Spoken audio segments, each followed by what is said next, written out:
Welcome to Supriya plus. आज के lecture में हम पढ़ने वाले हैं 25.6 वेव नेचर ऑफ पार्टिकल्स। इससे पहले हमने क्या पढ़ा था? Annihilation and pair production 25.5। और अब हम शुरू करने वाले हैं वेव नेचर ऑफ पार्टिकल्स। तो ये वाला लेक्चर शुरू करने से पहले आप तो सबसे पहले चैनल को सब्सक्राइब कर लें। उसके अलावा अगर आप इस चैप्टर के नोट्स फ्री में चाहते हैं जो मैं इधर बना रहा हूँ, तो अभी जो स्क्रीन पर जो नंबर है आप उधर हमें मैसेज कर लें, या फिर इस वीडियो की है ना डिस्क्रिप्शन में व्हाट्सएप ग्रुप की लिंक है, उसको प्रेस करके आप ज्वाइन कर लें। हम आपको नोट्स, पास पेपर्स, गेस्ट पेपर्स सब चीज़ें फ्री में भेज देंगे इस चैप्टर के और बाकी सारे चैप्टर्स और सब्जेक्ट्स के, physics, chemistry, M CAT, E CAT, सबके। तो अब है ना लेक्चर शुरू करते हैं, वेव नेचर ऑफ पार्टिकल्स।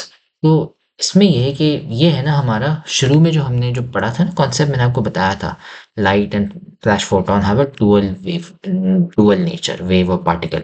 ये वेव भी होते हैं और पार्टिकल दोनों होते हैं। तो इसका मतलब क्या है? पार्टिकल यार हमने पढ़ा हुआ है एटम्स जो होते हैं, और वेव हमें पता है यार जो है ना ऑसिलेट करती है।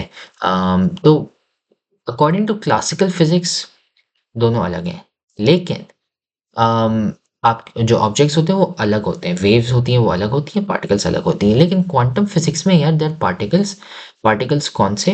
उनके ये नाम लिखे हुए हैं यहाँ पे: photons, x rays, matter particles जैसे electrons, protons, neutrons, electromagnetic radiation.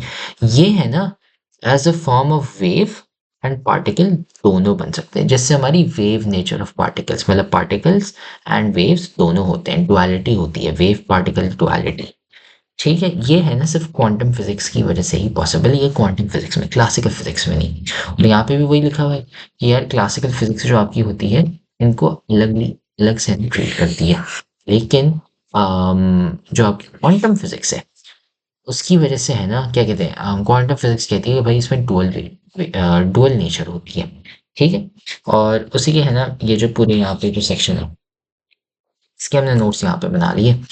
Wave particle duality is a fundamental concept in quantum mechanics that suggests that particles can exhibit both wave-like and particle-like properties. Particles आपके wave-like, wave की जो properties होती हैं जैसे reflection, refraction, interference, diffraction, ये भी हो सकती हैं, और particle की जो properties हैं वो भी हो सकती हैं जैसे mass and etc. However, this is the opposite of classic physics where particles and waves are treated separately. Thus, due to the dual nature, properties of waves can also be seen in particles. ठीक है, जैसे ये हो गई reflection, refraction, interference and diffraction, ये हो गई। ठीक है, और साथ में ये एग्जांपल्स हो गई, और साथ में आपको ये भी पता होगा जैसे आइंस्टाइन की इक्वेशन है E=mc², जिसमें energy can be converted to mass and mass can be converted into energy, ये वाली कन्वर्जन भी है। ये इसकी वजह से, डुअलिटी की वजह से पॉसिबल है, क्वांटम फिजिक्स की वजह से पॉसिबल है। और हाँ, ये बेसिकली समझे बहुत ही सिंपल कॉन्सेप्ट है, और ये है ना ज़रूरी है, क्योंकि फिर अगले लेक्चर में हम शुरू करें डी ब्रोगली वेव, जिससे है ना आप फिर है ना आपको ये ज़्यादा बेहतर समझ आएगा अगर आपको ये समझ आ जाए कि डुअल नेचर क्या होती है। ठीक है, तो अगले लेक्चर में फिर 25.6.1 शुरू करेंगे, डी ब्रोगली वेव।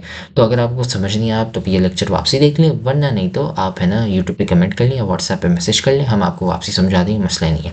तो आप चैनल को सब्सक्राइब कर लें, वीडियो को लाइक कर लें, और वापसी अगर आपको नोट्स फ्री में चाहिए जो हम यहाँ पे बना रहे हैं और बाकी सबके, तो स्क्रीन पे जो नंबर है आप उधर हमें मैसेज कर लें, या फिर इस वीडियो की है ना डिस्क्रिप्शन लिंक में व्हाट्सएप ग्रुप की लिंक पड़ी हुई है, आप उसको ज्वाइन करके आ जाएं और सारे नोट्स सब चीज़ें फ्री में मिल जाएंगे। फिर अगले लेक्चर में हम शुरू करेंगे डी ब्रोगली वेव।